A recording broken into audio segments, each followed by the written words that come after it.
Récemment, je me suis installée dans un nouveau bureau partagé, un coworking comme on dit. Auparavant, je louais déjà un bureau pas loin de chez moi, à temps plein. Mais il se trouve que ce bureau ne me convenait plus pour des tas de raisons.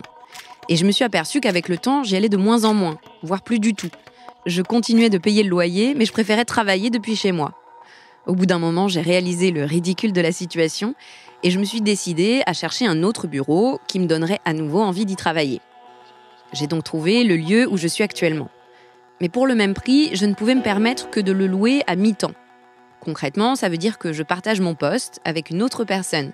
Moi, j'y vais les mardis, mercredis et un lundi sur 2. Au début, je me disais, c'est quand même un peu embêtant d'avoir accès au bureau que 2 jours et demi par semaine pour le prix de mon ancien bureau à temps plein. Mais en fait, je me suis aperçue que du coup, j'y allais tout le temps. J'étais beaucoup plus assidue, comme s'il fallait que je rentabilise cette dépense. Et comme je suis généralement plus efficace au bureau que chez moi, au bout du compte, c'est un énorme gain de productivité pour mon travail. Ce mi-temps optimisé, c'est un peu le principe du job sharing. Cette pratique, encore peu développée en France, consiste à partager un poste à temps plein entre 2 personnes à mi-temps au sein d'une entreprise. Dans cet épisode, Chloé Goodenoft nous parle de cette nouvelle organisation du travail qui, lorsqu'elle n'est pas subie, s'avère très performante. Je suis Camille Maestracci. Bienvenue dans Travail en cours.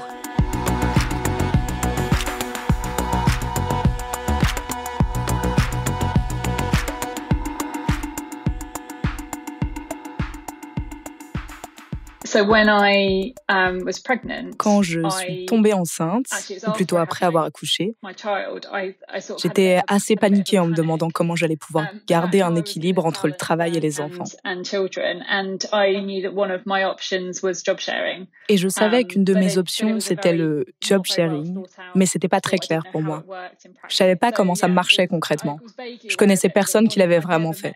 Alors oui, j'étais vaguement consciente que ça existait, mais je n'avais jamais vraiment rencontré quelqu'un qui partageait son poste. Je n'avais jamais vu ça en pratique. Alors c'était un peu un mystère, mais je savais que c'était une possibilité. Est-ce que vous avez déjà entendu parler du job sharing ?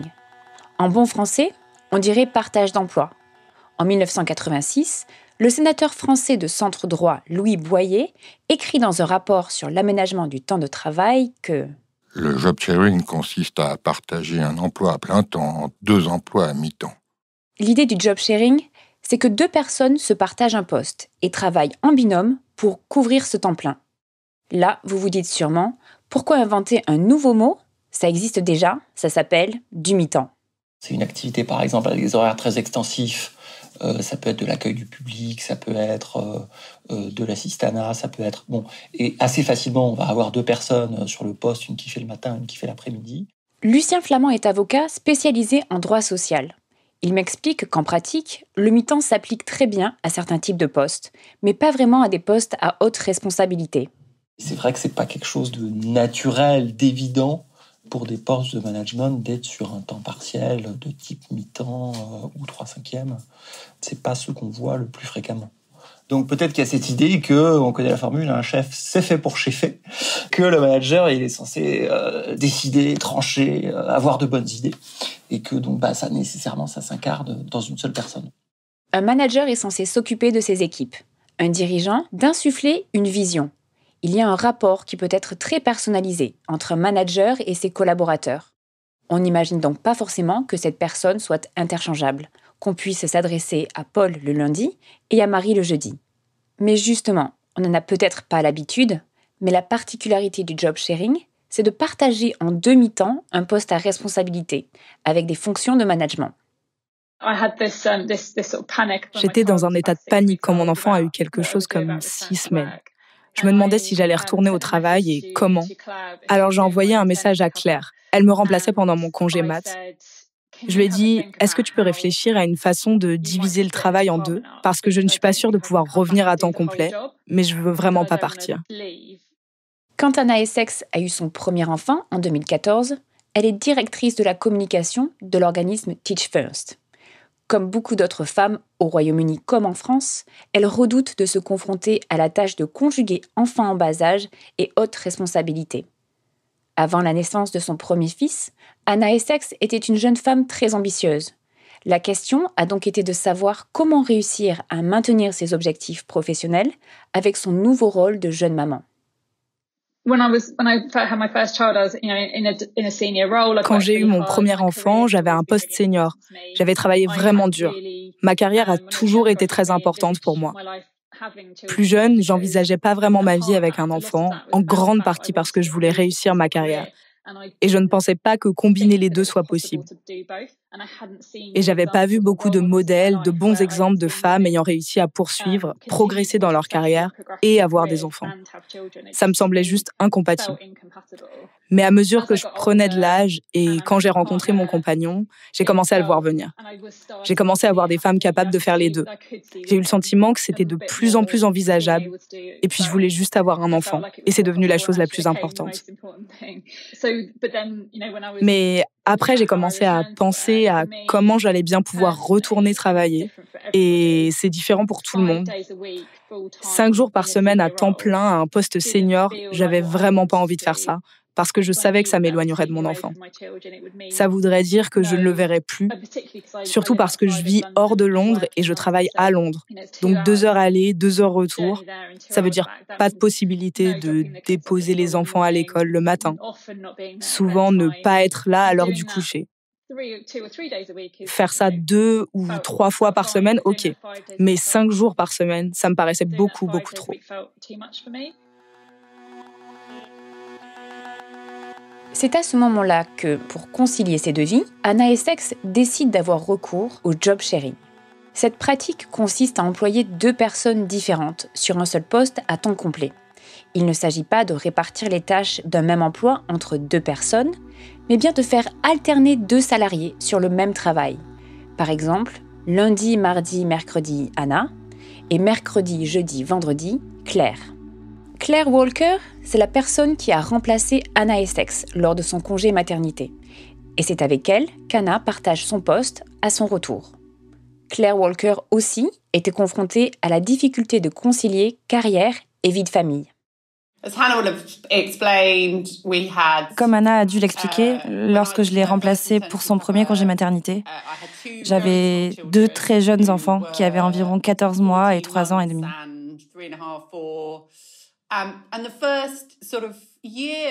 La première année, je pense que le fait d'essayer de faire un travail de haut niveau avec 2 très, très jeunes enfants et de devoir faire face à tous les aspects de la situation, même avec un partenaire qui me soutenait, c'était extrêmement difficile.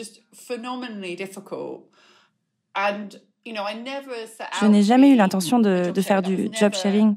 Cela n'a jamais été mon ambition. Mais quand nous avons eu cette idée et que nous y avons réfléchi, il m'a semblé phénoménalement important d'essayer.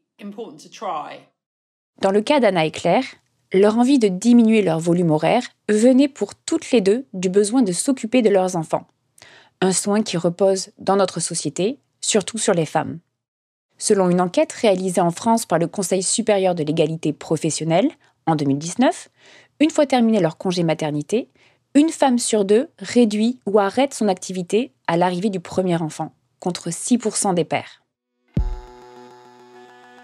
Souvent, une réduction du temps de travail signifie une interruption dans la progression hiérarchique. Parce qu'aujourd'hui, le monde du travail s'attend à ce qu'on se dédie corps et âme à son poste pour espérer progresser, sans prendre en compte les contraintes extérieures des employés. C'est ce qu'a théorisé Joan Acker en 1990. D'après les travaux de cette sociologue américaine, le monde du travail est organisé selon une image d'un travailleur qui serait sans contrainte. La seule contrainte étant celle de gagner sa vie. Or, en réalité, chacun d'entre nous a une vie qui ne se résume pas au travail. Une famille, des enfants, des amis, une pratique sportive, artistique, un engagement politique ou associatif, des proches malades dont il faut s'occuper.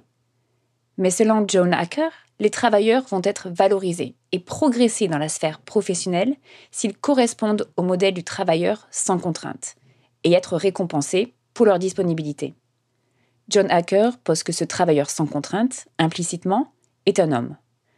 Joan Acker est aussi la sociologue à qui on doit le concept de plafond de verre, c'est-à-dire la moindre présence des femmes au poste à responsabilité.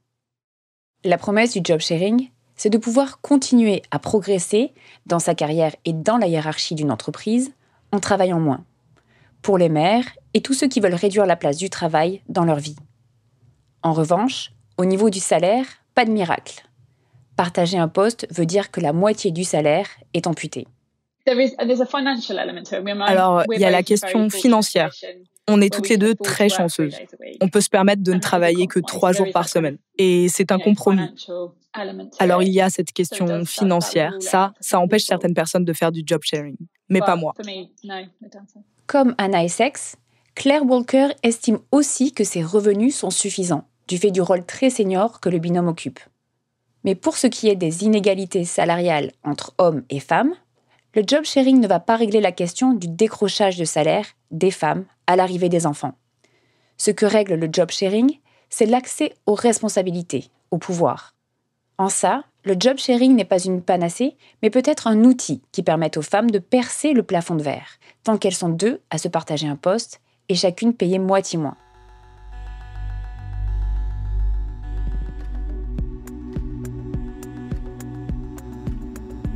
La pratique du job sharing reste encore assez confidentielle. Selon l'organisme suisse Part-Time Optimization, spécialiste du sujet, 31% des entreprises américaines proposent cette solution. En Allemagne, ce sont 27% des entreprises, contre 25% en Suisse et en Angleterre. Dans ce dernier pays, 144 000 personnes travaillaient selon ce modèle en 2015, selon les derniers chiffres sur la question du Bureau des statistiques nationales. L'Office fédéral des statistiques suisses a fait une première évaluation statistique en 2016 qui regroupe donc aujourd'hui le nombre de job sharers et ils sont donc de 4% de la population active suisse et 10% de la population de temps partiel en Suisse. Aujourd'hui, je pense que le chiffre a augmenté puisque ça fait depuis donc 5 ans plus tard que la promotion continue. De plus en plus de duos se forment entre hommes-hommes, hommes-femmes, femmes-femmes. Donc ça touche toutes les générations et aussi les sexes confondus. Renka Krohn pratique le job sharing en Suisse depuis plus de 13 ans. Elle est la cofondatrice et directrice de l'association Part-Time Optimization. Elle est une fervente défenseuse du job sharing. Elle travaille aussi comme coach pour aider les binômes à s'organiser dans leur travail. Principalement une population qui est souvent entre 35 ans et 50 ans, donc qui ont des enfants, que ce soit des hommes ou des femmes, pour concilier tout l'aspect du work-life balance. Donc ça, c'est un petit peu l'une des raisons principales. Mais il y a aussi de plus en plus de gens qui le font sans avoir de famille, parce qu'ils veulent faire d'autres activités en parallèle, une formation, être indépendant, créer une entreprise en parallèle. Donc on trouve quasiment tout combiné. En France, le job sharing n'est pas du tout répandu. Muriel Ligier est l'une des rares Françaises à avoir occupé un rôle à responsabilité en job sharing. L'aventure a commencé pour elle dans les années 1990, alors qu'elle était directrice financière au sein de l'entreprise HP à Grenoble. Alors ça s'est passé de façon un peu informelle au départ parce que je trouvais que c'était très difficile de gérer mon poste de manager toute seule. Et j'avais une collègue qui avait le même type de job dans l'entreprise, qui ressentait la même chose. Et nous avions le même manager, c'était une femme anglaise, jeune et très sensible et intéressée par les nouvelles possibilités de management. Et elle avait déjà entendu parler du job share. Et en fait, je pense qu'elle était très intéressée de faire un test avec nous. Donc, elle nous en a parlé. Et puis, elle nous a demandé d'y réfléchir. Elle nous a dit, je vais vous aider. Donc, avec ma collègue, nous avons réfléchi. Ça a pris quand même un certain temps parce qu'il y a un certain nombre de contraintes et de choses vraiment à mettre en place. Et puis, on a fait un plan qu'on a présenté à notre manager. Et elle nous a vraiment aidés en support du management, à réfléchir aux avantages et aux bénéfices qu'on pouvait présenter au management, aussi aux risques, et présenter aussi un plan de repli. Donc c'est grâce à elle et à son support que le projet a pu voir le jour. À cette époque, en 1995-96, le management était très local. On n'était pas encore dans l'époque de la mondialisation. Donc c'était vraiment, essentiellement des managers français. Et en fait, ils avaient énormément d'inquiétudes parce qu'ils n'avaient jamais entendu parler de ça. Ils se demandaient bien vraiment comment ça allait fonctionner. Personne ne pense que ça peut fonctionner, d'avoir 2 personnes qui partagent sans arrêt l'information. Ils avaient très peur que ça ne marche pas, que ça leur prenne du temps. qu'ils aient à réexpliquer 2 fois la même chose, à la fois les équipes et les managers. Une surcharge, ne pas savoir comment faire, comment ils allaient nous manager. On avait un système de rating, enfin avec des notes, etc. Quelle note on allait avoir et comment on allait avoir une note différenciée. Enfin, ils étaient très très inquiets. Et aussi qui allait être responsable, s'il y avait un problème, sur qui on allait pouvoir taper. C'était drôle, mais c'est vraiment des questions qui sont arrivées. Et on a pris toute la liste des points qu'ils avaient, comment ils allaient nous noter, comment on allait faire, etc. Et on a répondu tactiquement à tous les points. Et puis, donc, on avait une solution, enfin, à leur proposer pour chaque chose. Donc, ils ont dit, bon, OK, ce point-là, OK, ce point-là, OK. Et puis, surtout, on avait imaginé une solution de repli, c'est-à-dire que une des 2 personnes s'en allait et on retrouvait une seule personne. Donc, ils s'étaient dit, bon, d'accord, je prends le risque, mais finalement, si ça marche pas, dans 3 mois ou dans 6 mois, je reviens à ma case départ. Finalement, mon risque est limité. Et puis, je pense que vraiment, un des facteurs, c'était notre manager qui avait une puissance de conviction extraordinaire. Et voilà. De façon très concrète, les 2 salariés en job sharing partagent toutes les informations et tous les dossiers. La communication entre les 2 personnes est primordiale pour qu'elle soit interchangeable. Quelles que soient les situations, il faut qu'elles puissent opérer comme si chacune des 2 personnes avait été présente de façon continue. Au départ, ça a un petit peu fonctionné comme ça parce qu'ils étaient tellement inquiets, ils faisaient presque exprès de nous mettre à l'épreuve pour voir comment faire. Est-ce que tu sais cette information parce que j'avais communiquée à l'autre personne, est-ce que tu la connais? Et ils étaient au début, ils nous ont vraiment challengés. Et quand ils ont vu que ça fonctionnait bien et qu'on communiquait, ils ont arrêté de nous challenger sans arrêt. Bon, après, dans la vraie vie, quand on a continué, puisqu'on a fait 21 ans, c'est pas toujours très simple, la vie en entreprise, et on peut être dans des projets où on n'est pas d'accord avec l'ensemble des autres personnes. Alors, à partir du moment où les gens veulent jouer leur position contre la nôtre, c'est quand même très difficile, cette fois, d'être complètement aligné. Il faut connaître son dossier par cœur et avoir une transition parfaite pour pouvoir éviter les petits cas de mauvaise foi où ils peuvent jouer justement sur cet espoir de non-transmission. Et parfois, ça peut arriver d'ailleurs, parce on peut viser la perfection, mais c'est difficile de l'atteindre. Et voilà, on peut jouer comme ça. Et puis après, comme on était manager, on a eu aussi des cas de mauvaise foi d'employés qui avaient des mauvaises performances et qui jouaient carrément un manager contre l'autre. Donc on avait par exemple une équipe de 80 personnes et dans cette équipe, une personne posait des problèmes et comme on l'a managée à 2, elle jouait vraiment le jeu du manager 1 versus le manager 2. Elle essayait de nous mettre en défaut en disant « mais moi, j'avais obtenu cet accord avec l'autre manager », mais jouait vraiment la mauvaise foi totale. Et là, je me disais, par exemple, c'est pas possible, ma collègue n'a jamais pu lui dire ça. Donc là, j'étais obligée de lui dire non, je pense que c'est pas ce qui s'est passé, mais je vais vérifier. Donc au bout d'un moment, c'est absolument plus possible de gérer quelqu'un qui joue la mauvaise foi totale. Et là, on a décidé, par exemple, dans ce cas-là, que c'était moi le manager, je gérais 100% de la relation avec lui, il n'avait plus accès à l'autre manager, parce que c'était devenu infernal. Quand on a quelqu'un qui joue la mauvaise foi totale, c'est impossible. Ce genre d'épreuve est surmontable par un binôme efficace. Dans le cadre d'un binôme qui fonctionne bien, Claire Walker estime aussi que cette coopération permet à chaque individu de progresser. Puisque les résultats sont jugés de façon conjointe, il n'y a plus de compétition entre les salariés et chacune a, dans son intérêt personnel, la réussite de l'autre. J'apprends d'elle tous les jours. Je pense que la deuxième chose est un peu cliché, mais si vous ouvrez votre cœur à la possibilité d'apprendre, plutôt que de vous sentir menacé par la possibilité d'apprendre, alors c'est vraiment impressionnant. Vous gagnez tellement plus, c'est vraiment bénéfique. Et je pense que ce que les gens ne comprennent pas bien à propos d'elle et moi, c'est que nous ne sommes pas en compétition. Son succès est mon succès. Mon succès est son succès. Mes échecs sont ses échecs et ses échecs sont mes échecs. Nous essayons juste d'être les meilleurs possibles ensemble. Ce que j'ai appris d'elle, par exemple, c'est que pour résoudre un problème, elle est toujours prête à prendre son téléphone plutôt que d'envoyer un email. Et elle le fait tout le temps, même si cela la met mal à l'aise. Et en fait, en faisant ça, vous évitez beaucoup de soucis. Vous pouvez souvent éviter beaucoup de malentendus. Et en fait, je n'avais jamais eu de situation où j'avais appelé quelqu'un en le laissant dans une meilleure situation. Mais en fait, bien souvent, l'échange d'emails ou la façon dont nous travaillons, ou les SMS, les messages WhatsApp, peuvent brouiller les choses. Elle dirait que je suis plus courageuse qu'elle et que je l'aide à relever des défis pour qu'elle soit un peu plus ambitieuse. Je dirais qu'elle m'aide à poser des cadres. Claire Walker estime aussi que le temps libre hors du travail et que la coupure prolongée que permet le job sharing font d'elle et de sa partenaire de meilleurs employés et de meilleures directrices.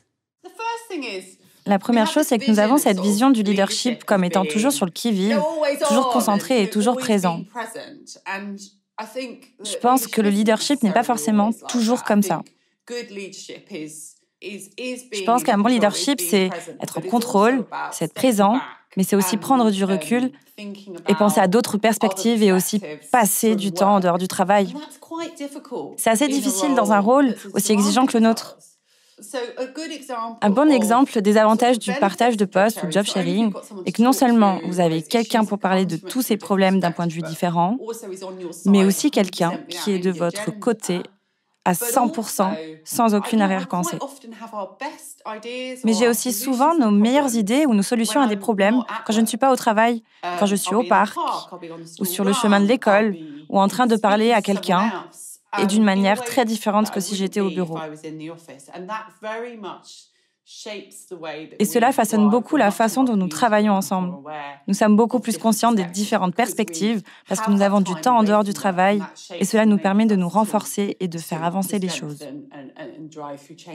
Le duo de Claire et Anna fonctionne tellement bien qu'elles décident, lorsqu'elles veulent changer de poste, de quitter leur boulot ensemble et d'en chercher un nouveau en tant que binôme. Le premier recruteur que j'ai appelé, on avait vu qu'une annonce avait été postée. C'était pas le poste qu'on a actuellement, mais un autre, et j'ai appelé le recruteur. Je me souviens que j'étais dans la voiture avec mes enfants. Il est tellement ancré dans mon esprit ce moment où j'étais dans la voiture avec mes enfants. Et le recruteur m'a appelé. Et j'étais en train de lui expliquer comment on travaillait ensemble, Claire et moi, et notre motivation pour le poste. Et j'ai dit, vous avez discuté avec le conseil d'administration? C'était un poste de chef exécutif. Donc j'ai dit, vous avez discuté avec le conseil d'administration du job sharing? Vous savez si c'est quelque chose qu'ils pourraient envisager? Et il a dit, on ne leur a pas demandé, mais mon instinct me dit qu'ils ne veulent pas l'envisager. Et je me suis rendu compte, tout d'un coup, des montagnes qu'on allait devoir soulever pour évoluer ensemble en job sharing. Finalement, il s'avère qu'ils ont réellement pris en compte notre candidature pour le job, mais que c'était pas le bon pour nous. Mais ce premier presque rejet a vraiment été décourageant. Et on a trouvé en cours de route quelques postes dont nous avions parlé à des gens, mais ils restaient tous bloqués sur le job sharing. Alors, toutes leurs questions étaient liées au job share. Et personne ne se demandait vraiment si on était les bonnes personnes pour le poste. Alors, on a en quelque sorte changé notre approche. Vraiment. On a commencé à pitcher notre profil aux recruteurs. On a commencé à aller les voir en disant « voilà qui on est ». C'est comme ça qu'on fonctionne. C'est ce qu'on est. Et c'est le type d'organisation dont on cherche à faire partie. Et on veut avoir une approche plus concrète. Et il y a eu un recruteur en particulier qui nous a dit « ok, parlons-en ». Et de son propre aveu, il était très sceptique au sujet du job sharing. Il n'avait jamais vu ça. Il n'avait jamais eu des salariés qui pratiquaient le job sharing avant. Donc on lui a expliqué comment tout ça fonctionnait. On a eu une conversation qui a duré environ 45 minutes. Et à la fin, il nous a dit « j'ai un poste dont la candidature ferme ce soir et je veux que vous postuliez ». C'était ce poste-là, à la Chambre du commerce britannique. J'ai postulé dans le train après le travail alors que je rentrais à la maison et on a eu le poste. La personne de la chambre qui nous a recrutés, Adam, on l'a rencontré et notre discussion sur le job sharing a duré peut-être 5 minutes.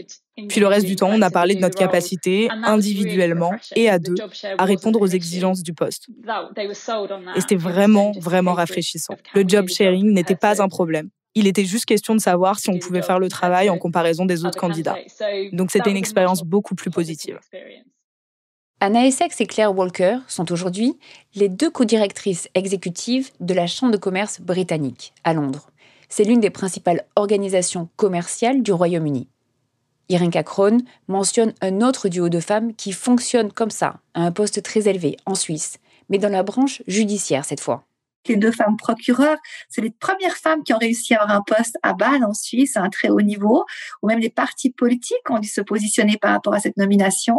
Et là, on voit très clairement qu'elles ont dû vraiment aussi mettre beaucoup d'énergie pour expliquer le modèle, expliquer comment elles travaillent et pour faire accepter aussi un changement de paradigme par différentes personnes qui sont peut-être un peu sceptiques à la base. Alors, dans le cas de ces 2 femmes, puisqu'il y a eu pas mal de couverture médiatique, par la radio aussi, par les journaux, on a posé cette même question que vous posez à ces femmes et où elles ont clairement dit qu'elles n'auraient pas fait ça, donc, surtout l'une d'entre elles, sans avoir été dans un duo.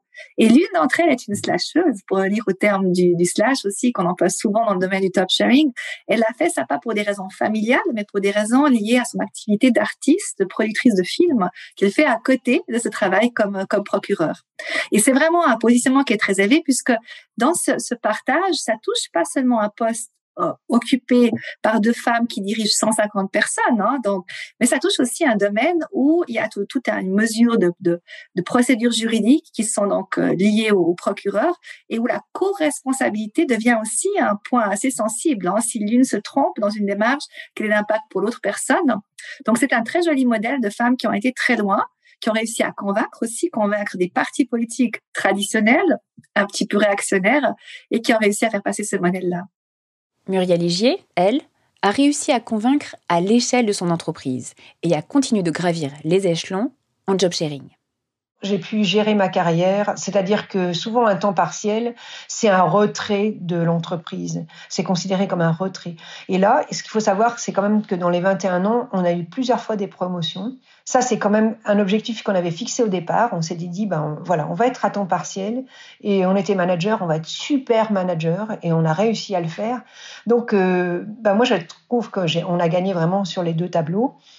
Un bon équilibre, donc du coup un bon équilibre de vie personnelle, sociale et professionnelle, et c'était le cas en fait.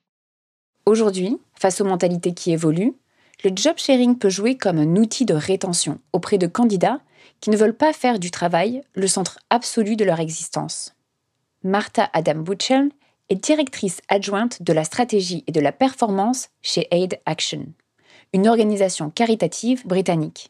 Elle s'est retrouvée, malgré elle, à recruter en job sharing, parce que les meilleurs candidats identifiés n'étaient disponibles qu'à temps partiel. Je cherchais à recruter pour le poste de Insight Manager. Et c'était en fait le poste que j'occupais avant de devenir directrice adjointe. Donc j'étais en quelque sorte en train de remplacer mon propre poste. Et pour être honnête, l'idée d'un job sharing ne m'avait pas du tout effleuré l'esprit. C'est quelque chose qui avait été un peu discuté dans notre organisation parce que nous étions en train de nous réorienter vers une culture de comportement féministe et parce que la flexibilité du travail et la garantie que les femmes ne soient pas exclues du lieu de travail sont vraiment importantes. Mais il n'y avait pas beaucoup d'informations sur la meilleure façon de s'y prendre. Et à l'époque, je crois qu'il y avait un job share ailleurs dans l'organisation, mais un seul. Donc j'ai abordé le recrutement comme d'habitude et j'avais une liste restreinte de nos meilleurs candidats. J'étais un peu tiraillée entre 2 de nos meilleurs candidats pour choisir. Et l'une d'elles m'a dit « Oh, en fait, est-ce que vous seriez intéressé par un job share? Parce qu'en fait, je ne peux faire que 3 jours maximum. » Et sur le moment, j'étais un peu déconcertée parce que nous l'avions bien présenté comme un poste à temps plein. Nous annonçons de manière assez proactive que nous sommes ouverts à des arrangements de travail flexibles, mais encore une fois, comme je n'avais pas en tête l'idée du job share, j'avais toujours interprété ça comme une possibilité de travailler à domicile, d'avoir des horaires arrangés, etc. Donc j'étais un peu « Oh, ok, c'est un travail à temps plein, j'aurais aimé que vous le disiez plus tôt. » Mais je trouvais qu'elle était brillante et qu'elle était vraiment très forte. Et donc, pour être honnête, je suis d'abord retournée la voir pour lui dire « Est-ce qu'on ne pourrait pas vous proposer de travailler un jour de plus ou d'assouplir vos horaires ?»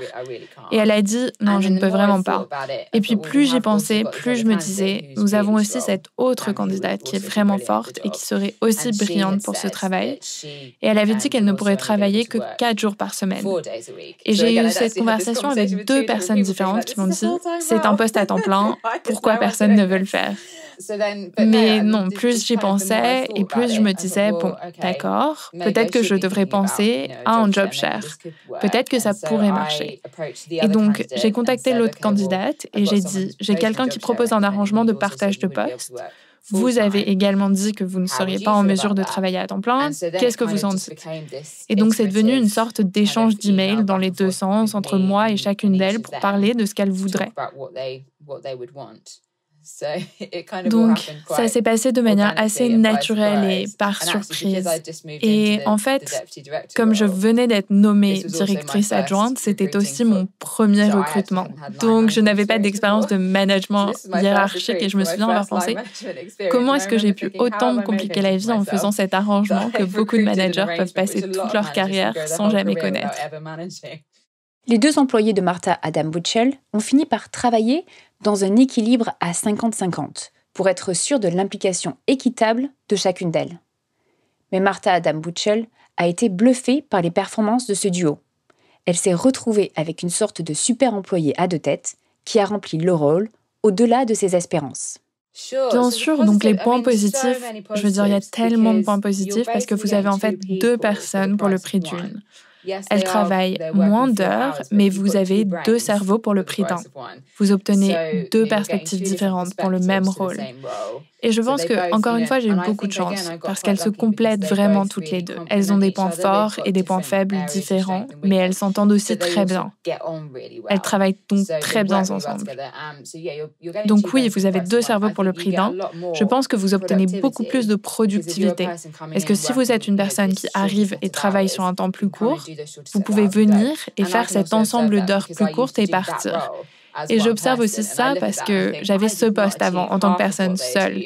Et je vois ce qu'elles font et je me dis que je n'ai jamais réalisé la moitié de ce qu'elles arrivent à faire ensemble. C'est assez extraordinaire. C'est la chose la plus importante si on devient un peu réducteur, mais le rapport qualité-prix est tellement plus élevé. Et elles peuvent aussi se soutenir mutuellement. Donc, d'une certaine manière, la quantité de soutien hiérarchique que vous devez donner peut être un peu réduite. Ce poste en particulier est le seul emploi de ce type dans l'organisation. Vous devez donc être très motivé. Vous n'avez pas vraiment d'autres personnes à qui faire part de vos idées.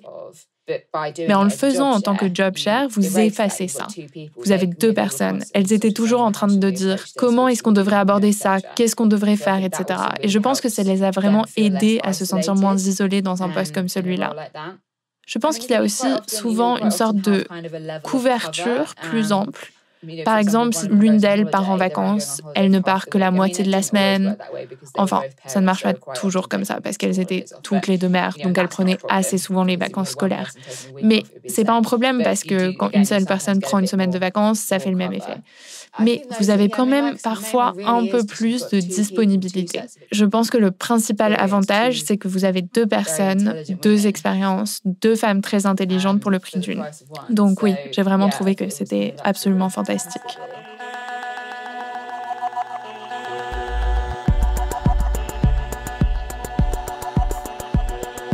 En travaillant à 50-50, ce binôme couvrait dans les faits un temps de travail plus large qu'une personne en temps plein. L'entreprise a ses arrières assurées, quelle que soit la situation. C'est aussi le cas avec Anna Essex et Claire Walker. Ça aussi, c'était un avantage d'avoir cette continuité-là. Du coup, quand la vie nous surprend, et ça arrive forcément, on est capable de rebondir. Il y a eu cette fois où j'étais enceinte et très malade. Pendant mes 2 grossesses, je travaillais, mais je n'avais pas réussi à prendre le train et aller à Londres. Et on avait une grosse inspection au travail. C'était un jeudi et on avait vraiment besoin que quelqu'un soit présent physiquement au bureau et je pouvais vraiment pas. Alors Claire m'a remplacée ce jour-là et a juste pris un autre jour off dans la semaine à la place. Cette flexibilité est pratique, mais on essaie de limiter ce genre de situation au maximum. Quand on a bougé, on a été recruté en tant que binôme. On avait postulé en tant que binôme. Ils ont évidemment besoin d'une énorme disponibilité.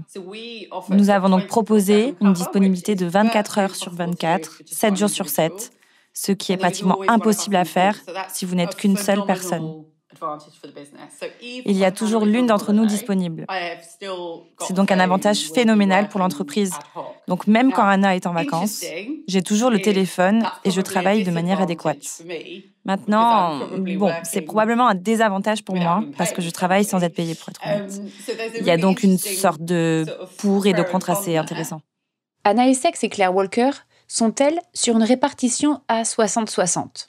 Ça leur permet de travailler ensemble un jour par semaine pour passer le relais entre ce qui a été effectué en début de semaine et ce qui reste à faire. Ça veut dire que leur poste est couvert à 120%. Claire doit m'écrire une note le mardi soir. On essaie de passer une bonne partie du temps ensemble le mercredi, qui est notre jour commun. Mais très souvent, le mercredi est occupé par d'autres choses et on doit partir et faire le reste de notre travail. Alors, on a tendance à se voir en début et en fin de journée le mercredi. Et puis en ce moment, et ça n'a pas toujours été le cas, mais la nature de notre travail en ce moment et son intensité font qu'on se parle même le week-end. On a un appel le dimanche pendant lequel on fait le passage de relais aussi. Donc ça empiète un peu sur notre temps libre. Mais l'avantage, c'est que le dimanche soir, je peux juste éteindre mon téléphone, fermer mon ordi et ne plus m'inquiéter de rien jusqu'à mercredi. Et me permettre de faire d'autres choses pendant 2 jours et d'être avec mes enfants, de faire du bénévolat. C'est ça la récompense, vraiment.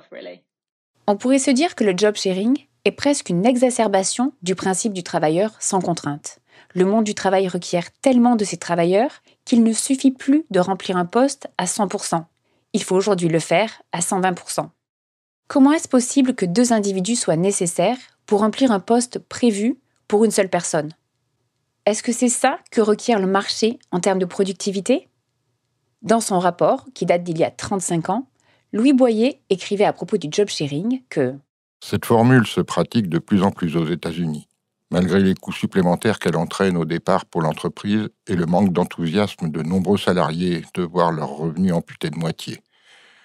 Les entreprises qui ont expérimenté le système ont constaté que le taux d'absentéisme des job sharers chute de façon spectaculaire. Ainsi, une entreprise de menuiserie dans l'Ohio a calculé que le taux d'absentéisme des job sharers était passé de 5,8% à 1,2%, là où 31,5 temps complet étaient nécessaires pour faire fonctionner 30 postes, 60 mi-temps et non 63 suffisaient. Les horaires deviennent plus flexibles, les salariés effectuant sans rechigner des dépassements ou des permutations d'horaires. L'entreprise profite d'une plus grande productivité, la fatigue et l'inattention se faisant moins sentir, et profite d'une meilleure ambiance de travail. Le recours aux agences de travail temporaires pour remplacer au pied levé un employé manquant a disparu. Enfin, l'entreprise peut même réaliser de substantielles économies en partageant un poste à plein temps occupé par un employé d'un certain niveau par 2 mi-temps occupés par un employé de même niveau et un débutant ou un jeune qui sera formé par son coéquipier. Dans son texte de 1986, Louis Boyer poursuit. Le job sharing est ainsi de plus en plus utilisé aux États-Unis, non seulement à la demande des salariés, mais parfois à celle de la direction. Il devient alors une alternative au licenciement de masse.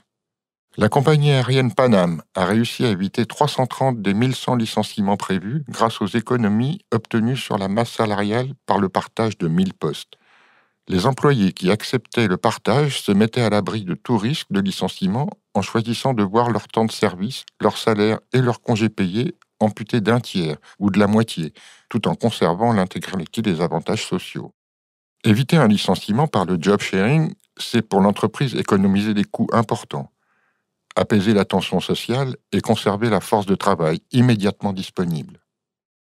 Dans ce texte de Louis Boyer, on retrouve ici les problèmes liés au temps partiel subi, et on pourrait retrouver ces travers avec le job sharing. Je me suis demandé si une femme ne risquait pas de se voir offrir un poste en job sharing, sous prétexte qu'elle vient d'avoir des enfants. Pour l'instant en Europe, la pratique vient toujours de la demande des salariés, mais le risque vaut la peine d'être soulevé. Le job sharing est un outil avec beaucoup de limites. Il ne prétend pas révolutionner le monde du travail, mais peut permettre à des personnes d'y trouver un meilleur équilibre, quand elles peuvent se le permettre financièrement. Une piste pour pallier le salaire amputé pourrait être le complément apporté par un revenu universel. Cette solution permettrait au job sharing de se démocratiser pour les salaires moins élevés. Ce qui est sûr, c'est que ce mode d'organisation différent, avec ses avantages et ses inconvénients, a le mérite de nous faire réfléchir à notre équilibre personnel et à la place du travail dans nos vies. Moi, j'ai quand même eu un manager américain qui m'a dit mais toi, le problème, c'est que tu es trop heureuse. Ces jours-là, j'ai dit oui. Et alors, quel est le problème ? Il me dit oui, mais tu es trop heureuse pour être complètement dans l'entreprise. Voilà. Donc, c'est quand même intéressant. C'était vraiment surprenant comme commentaire. Et je l'ai vraiment interprété vis-à-vis du job share. Il était un peu jaloux. La possibilité d'avoir autre chose ailleurs, à certains niveaux de management, c'est difficile. Voilà. Pourquoi ne pas imaginer d'emblée des postes qui acceptent que les employés, même ceux qui sont haut placés, ont des contraintes, tout en leur permettant de toucher un salaire complet ? Peut-être parce qu'on risquerait tous d'être trop heureux.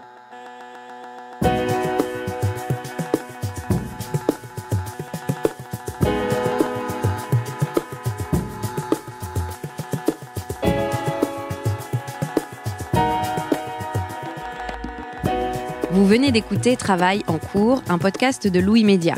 Si vous souhaitez nous partager votre histoire par rapport au travail, vous pouvez nous écrire à hello@louismedia.com. Cet épisode a été tourné et écrit par Chloé Goodenough. Louise Emerlé est chargée de production. Cyril Marchand était au montage et à la réalisation. La musique est de Jean Thévenin et le mix a été fait par le studio La Fugitive.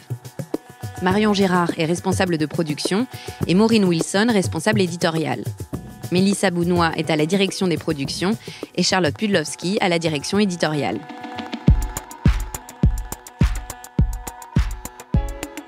Vous pouvez nous retrouver là où vous avez l'habitude d'écouter vos podcasts, Deezer, iTunes, Spotify, SoundCloud.